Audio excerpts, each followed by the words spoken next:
Okay, this is just a little video to give you some idea of how to answer some of these normal distribution problems. You're going to see that on your self-test this week that you have questions that look similar to this. So what do we have here? We are told we're dealing with a normal model, a normal distribution.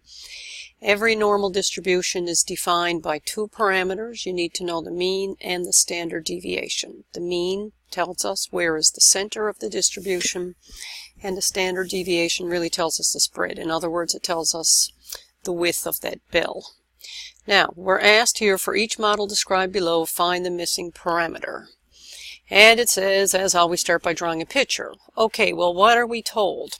We're told the mean is equal to 19. Mu is the symbol for the mean of a population.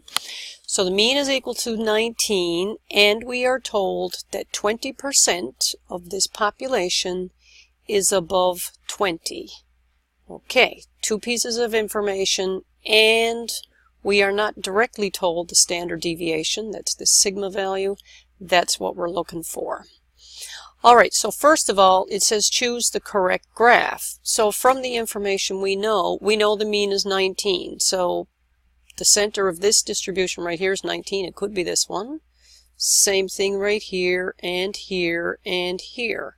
So all four of those graphs do have a center at 19.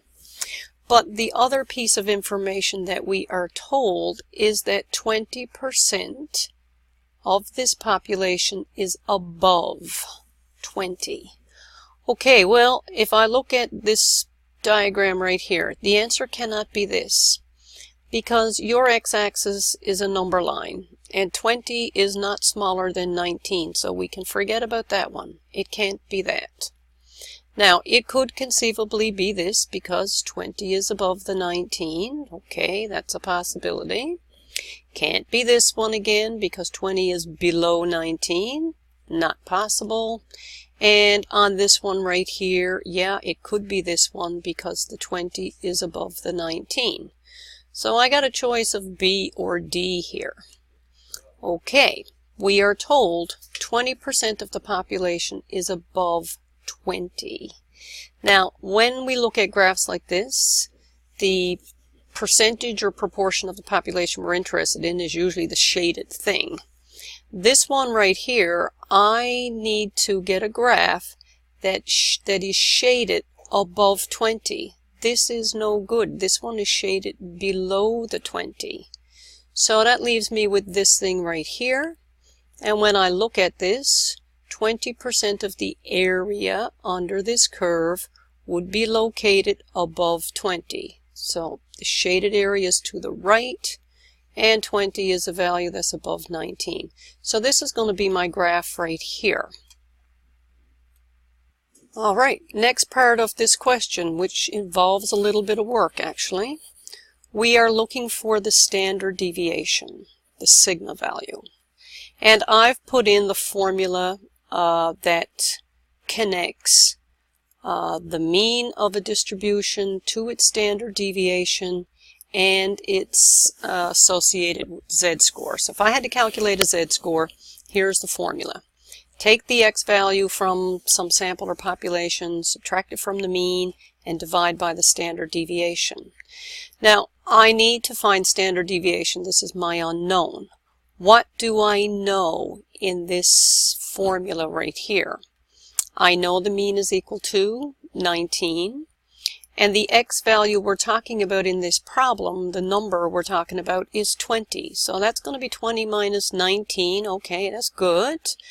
But I don't know sigma at the moment.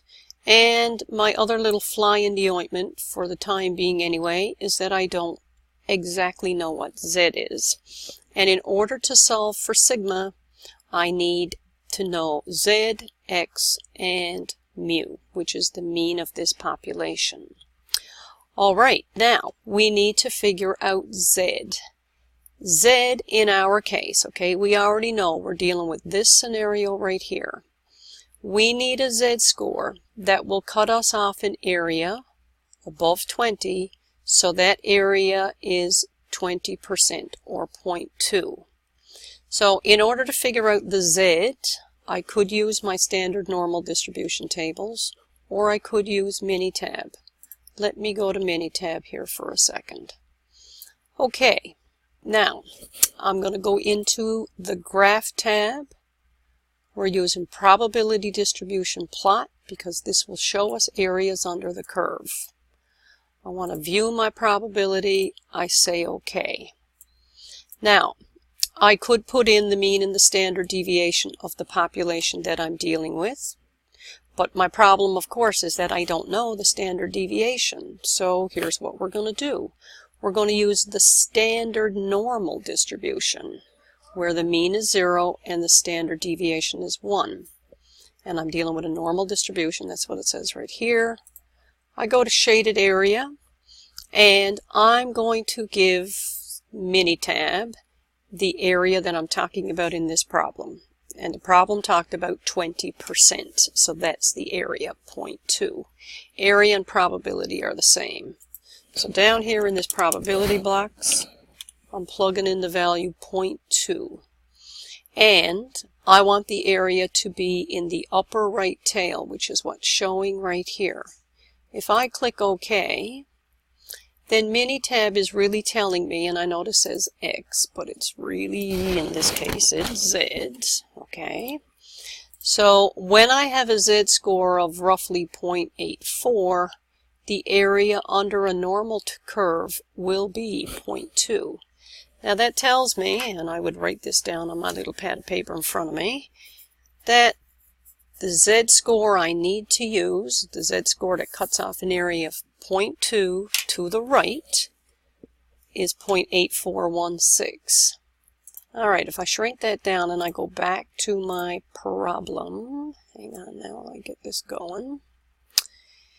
And, okay, hang on now, I got to do an adjustment. I've got my little equation editor opened here right now. Come here, you. Okay, so here's my formula I'm working with. I want to take this formula and I want to solve it for sigma. So if I cross multiplied, that's Z times sigma equals X minus the mean, which is right here. Okay, and if I continue on with this and I solve for sigma, sigma itself is going to equal, yeah, that's a bit painful, but anyway, X minus the mean divided by the Z-score. Now, the X value we're talking about in this problem is 20. And we know the center or the mean of that distribution was equal to 19. And Minitab told me that when my Z-score is 0.8416, that's the Z-score that cuts off an area of 20% or 0.2 to the right under this standard normal distribution. And if I work this out, I will get my answer. And let me whip out a calculator here, 1 second. So it's 20 minus 19, so it's 1 divided by 0.8416. And my answer is 1.19 approximately, 1.19. And that's the standard deviation of that curve. And what that really tells me is this is the average deviation from the mean of all of these data points. Now, I'm going to generate a couple more of these videos to show you some other possibilities of types of questions you could be asked here.